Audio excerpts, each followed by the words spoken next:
Nice. How many years now you've been with Gotti? 10K. 10K? 5 years now. 5 years? Yeah. Well, that's a long time for one team, dude. Yep. That's a long time. 5 years. Has it been that long? Yeah, this is my 5th year. 1 year in Supersport and 3 full seasons in Superbike, and this is my 4th season. Nice. We're working on your 5th. So this is kind of like my 5th year. Right. 10K. Yeah. 4th year in Superbike. Nice. What's the word? Is Honda gonna get a new bike for you for? Who knows? Nobody's saying. I don't know, man. This year's model is like a new model. Right. But it's pretty fundamentally it's based on the same bike. Yeah. They didn't change it much. We didn't get a new chassis or a new engine upgrade or anything, but and the bike's pretty good. Yeah. So they've just like polished all the little areas and made it a little bit more aero and stuff. Which helps on your top speed, which you were having some issues with before. Now the whole deal with this is that whole time that they've used SBS pads. Yeah. Yeah. Good. Supersport stuff, that's quite a bit more important than you know. Definitely. The Superbike you can change about everything with it. Yeah. You know. Whatever calipers and rotors you want to run. Well, Honda's kind of stuck, aren't they? Or does the team have a special deal? They can do whatever they want? To be honest, the team are like pretty on with it. They're a really good team. Yeah. So yeah, they're pretty on with what we need. Yeah, nice. Constantly developing stuff with like the engine and fine-tuning little bits and pieces. So, yeah, those guys have won. You know, we don't need to find half a second. We just like finding little bits and pieces. Right. How do you feel about running off into turn 1 here at Miller? Oh, it's one of the biggest braking markers. See, coming up here, this little patch on the right, this like dark tarmac. Yeah, right here. Yeah, this we're going over right now. That's where you start braking because it's such a long straight. You think, you really think that you're going nowhere, but honestly, we put the brakes through so much hell here, and but you don't brake to a stop because what looks like a tight corner, you actually run around this pretty fast. Right. But it's a late apex, like where we are right now. It's like racing line. Yeah. And then we start tightening up now and look back to the curb, and yeah, I wouldn't say it's initially the brakes are on really heavy, but after the initial braking's done, we start playing with it a little bit, playing with the pressure. Yeah, I like how that thing falls off in the turn down there too. And that's where like a lot of the good feeling comes from, that trail braking feeling, and there's still plenty of bite left in the lever, so it's just trying to nurse it in there. Right. But on this corner, on the exit, we've got some rear bumps. Yeah. And this corner is very important, not just to chap the throttle off. You have to roll off and like get the bike in the right position because you don't want too much weight transfer going through this little section. Yeah. And it's nice. It's kind of like right now. It's just before the weekend starts. The track's really dirty right now. We need to get all the dust and all the crap off the track. Yeah, they've been running a sweeper around it, but I don't think it's doing nothing. It's just blowing stuff around. This corner is like a little bit bumpy going in. Like that, you mean? No, we're not on the curb here. But you get on the gas and there's a big bump in the middle of these two apexes. So we clip this apex, run out to the curb on the right here. Yeah. And there's a big bump. I think it's like here. Yeah. Where the suspension just G's out. Right. We try to keep off that curb for that reason. It's quite bumpy. And then you just, as you see the curb here, you like tip in and back onto full gas again. Now most of the European curbs aren't that dramatic, are they? Yeah, some tracks have to stay off the curbs. Like here, right, we're like just touching the curb, but it's important not to use too much of the curb because then the wheel speeds are getting different, the traction control is working weird. Yeah. Just as you see the dark tarmac here at the start of the curb, it's like big brake here. This is the most pressure we use the whole lap because you're already arriving here quite fast and you're stopping. So the whole time you've got the pressure on the lever, it's maximum pressure. And got a couple seams in the middle of it, nice. Like braking right down to here. But you kind of run in here a little bit more than you think. Yeah. Because it's a double apex corner. You get back to this bit. Yeah. We don't just right where we are now. It's like racing line. Then we're running out to sort of half track again. Yeah. And right here, I'm aiming towards where the curbs start on the left, and then that's like kind of your start to peel in marker. Back one gear. It's really weird. Some bikes use second here, some bikes use first. straight, like not into the curb, but you just miss the curb on the way in. Just miss it, like then you go out to like half track, and then it's back in again. Yeah, right about here. To the second apex. Yeah. Tightens up even more. And the Superbikes here, we're just picking them up, like gassing it. Just getting it back to the center as quick as you can. Although this curb here on the left's really bumpy, you know, sometimes we're forced to use it. You know, Miller Motorsports Park here, it's like really weird track because, as you can see, there's not a lot of reference points. You know, we're going to right corner here, but what's telling you where to go, what to aim for, when to turn in. But you know, you're hanging out a long time, and just about here, you start going in. But you don't get too tight to the curb because that's for the big bumps. You can see them here in the video. It's just like really, really stutter bumps. Yeah. You know, you can even feel them through the like a nice soft even car going this suspension. slow, yeah. So you know, we don't run out too far here. We make sure we don't use too much track, maybe 50% of the track, and then it's into the attitudes. And these are very important sequence to get right. First one, like you sacrifice all your speed. Make sure to turn a lot more to the left, keep it on the left, and then there's the curb, then you go right. And right down the hill it's like right, you think there you can see the curb but don't go there, you just stay here, and then it's like then you dump in. Yeah, you don't want to look at it. Don't look at it. Tip up. Yeah. And like it's gas. Yeah. You know, you change from second to third gear after the first entry. Then it's up here in third gear back to second again for how you say it? Is it Tuelle or Tuelle? Tuelle. Yeah. Tuelle turn. Yeah. Yeah, that's the one. So this is quite an important corner to get a good drive. Very important at the end of the race because you know those guys that have grip can make good passes into this. It's very important for last laps. It seems like a corner for some reason you can brake really deep into. You can. You know, I'm. It's very again for reference. You know, there's like white lines here. There should be like meter boards, but you know I'm braking when the flashlight comes on my gear shift. Yeah. Last year anyway, so I hope they haven't changed the gear. If they have without telling you, you might be in trouble. This is weird. This corner, you know, you can like run in here deep and like use a lot of the track, or you can stop it up and then make more of a corner, and both work. Yeah. On the video, you can see it's very hard to make passes in here because it's so slow in the middle. It's very hard to go positively through. Right. If you're going to run that. You know, that big line around the outside. Yeah. But as you can see, we have a little bit of camber here with us, so you can really force the issue in this corner and the last corner. Look at it from here; it's a bang. It's a big motocross berm. Yeah. But when you're in there, it doesn't feel like it. Then it's like not hanging out as far as we are now. You know, it's getting a little bit tight. Kind of go to the apex. Really. And ride around the inside. Yeah. Back down. Back that up again. Let's do that again. That was wrong. Not wrong, you know, there's a little bit. Yeah. You know, you come in. Waste too much time getting back out there? Yeah, a little bit. Like, you're kind of like 50% track here. Yeah. Coming off. Like, we're heading out. Yeah, you basically just go to 50% of the track and then tip in. Gotcha. So like. Yeah, it's gonna just take like where we are right now. Yeah. And then we're staying here 50%, and then go in. Gotcha. We don't make a big sweep. Yep. Because the corner's with you. Right. You don't want you running up the berm and coming back because you're wasting too much time. Because we've got a lot of camber there with lean angle, we're not using too much on the edge. But here is very important. Yeah, it's just picking up the bike. It's forever.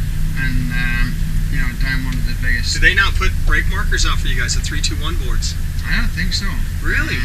Yeah, it's a bit strange. That is weird. I thought you guys had to have those at all the races. So yeah, so did I. So we need to tell this guy on the left here that the racing starts tomorrow. I think that's the American guy, Jake Holden's going to ride for them now. So he's a good kid. He's an old motocross flat tracker. So hasn't had a decent deal. 1 finger, 2 finger brakes? I'm a 1 finger brake man. Really? So you gotta have the right exact feel on your brakes that you 100%. Need to have. I'm very, very fussy with my brakes, and you know if the lever's moving a lot, you know, under braking, if I have to adjust the brake too much, it's not nice. You know, I like the lever to consistently be in the same place. Right. it's just kind of my style. I don't know. That's all right. Good riders got a lot of weird, I call them idiosyncrasies. I think one finger gives me a lot more finesse on the lever. Yep. Where two fingers, when you're competing with two fingers against, one lever, you're. What about the guys that reach out that do the whole forefinger? I don't know how those guys. Yeah, that's crazy. We call them Rodneys. Yeah, Rodney. Goon riding. Goon riding. Yep. We don't want to be doing too much goon riding here. No. But like I say, it's the only drawback of one finger on the brake is, it takes a lot more energy. Yeah. Out of the body. So, them guys that suffer with arm pump are going to get it a lot earlier, a lot easier. I'm surprised we didn't fill that bump through there as big as it is, because I've seen it. It's huge. Yeah, you see it. If you watch the bikes through there, it upsets the bikes. Yeah, it's huge. And here, it's the braking force is that big, right from this change in tarmac. Yeah. That the bike's wanting to back in. It's wanting to. And it's got a lot of waves in it. It's got a lot of bumps in it. And it just drops off. Yeah. Falls in here. It's like, I don't know, it's weird, the elevation changes. We're not going up mountains and down big valleys, but it's like even in the middle of the corners, sometimes it's level, sometimes it's more biased to the apex, sometimes it's off camber to the apex. And this thing's pretty flat. Yeah, this is pretty flat, this turn. Well, the whole track, even as a whole, that doesn't have. Yeah, it's a pretty flat track when you compare it to places like Portimao. Right. But even here, look, we're going uphill. You can't even see the next corner. Yeah. So that's what I mean. It's very hard for references. But it's a nice track. I like coming here because not just for the circuit, but something different about the typical American fan. They're right. It's like they're excited to be here, they're knowledgeable about the sport. Yeah. It's not like really in your face, Right. We get World Championship, you see so many different fans all around different countries. Yeah. But coming here, it's like everyone's really into motorbikes, and that's, I'm a motorbike guy at heart, so of course. It's cool. And well, we're excited because we only get to see you once a year. Yeah, and people like Superbike here, Superbike is America. I mean, America's been Superbike, and that's what we've never had Formula. I mean, it's been years back in the 70s when the last time we had 70s and early 80s when we had any kind of Formula One stuff here. And I think having this race on Memorial weekend, it's a little bit to be honest, I don't get the whole how much it means. I'm not American. I'm a British guy, but people make a big deal of it. They come here, it's a festival. They celebrate the race. People are standing here having beers. Yep. They're not all just focused on coming, driving home, and they see a motorbike race. They're coming and they're really joining in the festivities, and that's cool. We're hoping that. So I hope the weather stays good for you. Yeah. We've got a couple more new tracks coming on. We've got a new one in New Orleans, that NOLA, and I'm a partner with a company that's promoting some races now this year. And one we did the AMA race in Atlanta. We're doing Miami Homestead and NOLA, and the track itself is very interested in trying to do something with World Superbike. Yeah. They don't have much of an interest in MotoGP just because of what it takes to do that, but Superbike's cool. Yeah, Superbike's way cool. Let's do one more quick one, and then I'll head to pit lane next time. They're just doing photos. Let's see if these guys look like they're just waiting over there anyway. Are we allowed to be on here? Oh yeah. Good. We're trying to get the American tracks a little more, in a mindset and not so worried about lawsuits and crazy stuff. This is about the longest. We got a straightaway at Road America in Wisconsin that's pretty long, but the entrance isn't as fast and it comes up a hill, so it doesn't have. Yeah, what's the track that's got? It's such a long straight, but it's between trees and it's got lefts and rights in it. Road America. And it ends up in a big drop into a left corner. Yep, Road America. Yeah, that looks pretty fun. Yeah, that's a good track. Surface has gotten better. They've done it. That's where we go next week. We're there next week. And you guys pretty much ride back-to-back weekends, or? We've only got a couple of those that happen this year. It's not too bad. We had a little bit of time off. Where are you going? Pitching in there? Okay. Watch out now. So how many times have you been asked about Donington? Donington, oh man. It's one of them. I'm a motorbike It's the only part of the race I saw. I'll be honest with you. I'm sorry. We were busy doing stuff, but somebody said you got to see the last lap, dude. You got to see the last lap. And you know, I'm a road race guy. When I saw it, I was like, well, wait a minute. There was some room in there. Those guys got in there, kind of jacked each other up, opened the door a little bit. Unless the guy was a complete and total pussy, he wasn't going to go for the spot, right? Yeah. I mean, right? That's what it looked like on the TV coverage. It looked like there was room there. Yeah, there's room for sure. I wouldn't have done it. Right, exactly. I don't make a habit of taking riders out. It's not my style. But I'm an aggressive rider. And, that's right. You know, you show me a gap, I'm going to take it. That's right. Don't open the door in the last lap. It's motorbike racing. That's right. It's not a parade. You know, them two guys, Haslam and Melandri, they're having their own beef inside the garage and on the track. Right. And it's not my problem. I capitalised on, Melandri making a big lunge on Haslam, and it's motorbike racing. Tear it up, forget about it. That's right. Exactly. But, as you can imagine, the old. I felt like, I guess, 80% support, 20% like hate. That's a pretty good number, isn't it? Kind of comes with the territory, though. Yeah, right. What are you gonna do? I'm out here. Yeah. Doing my thing, and you get judged, isn't it? It's part of the job. That's right. I'm not bothered. It's not a popularity contest. It's quite funny. I'm not one of these guys to be like on internet forums or whatever. No. But like my friends will tell me, they're saying this, but unless you're behind the screen of my bike, right, with like one corner to go in Donington, yeah, and you see what I see, and you see that gap appear, yeah, you can't judge. You can't say shit. You can't say shit. You can have your opinion, but God, it's motorbike racing, Yep. I'm really sorry them guys went down, but wouldn't change it if it happened again. At the end of the day, I went over and spoke to Leon about it, and he said he'd do the exact same. Right. Exactly. I think the other guy took it a bit worse though. Does anybody talk to him anyway about it? I mean, who are you going to talk to? Really? I talk that much whack in the media anyway. I just let it blow over. It's one of them. Mm-hmm. Hey, you know what? It's like it's fish and chips, isn't it? Hey. Yesterday's news is fish and chip paper. Well, the thing about it too is, and we've talked about that in America too, because all of our riders get so canned and they get so, and the only thing that I know Colin, I've known Colin since he was back in high school. The only thing I really still like about Colin Edwards is he doesn't pull any shit. He's going to tell you it was shit or fuck you, whatever. He's ain't going to, he's not going to pull it. He says it how it is, and too many of the guys coming up, they think they have to be this, dude, it's okay to show personality. You got to get some excitement in it, and the one thing just about that one corner, well, it's brought even more excitement to the event. You want it to be. It's good for Superbike racing, Yeah, exactly. Like the MotoGP right now, it's difficult. You don't see that excitement anymore. No.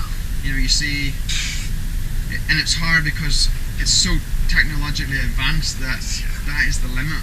If you're riding one of these bikes, one of these teams, you can almost predict where you finish every weekend. Yep.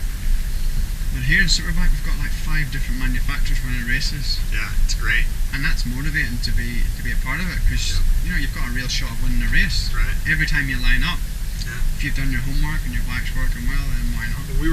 Last year we with Red Bull and Malat had Jake ride a Moto2 at Indianapolis. Right. Yeah. And it was a $60,000 or $70,000 investment for one race. And Moto2 is so difficult.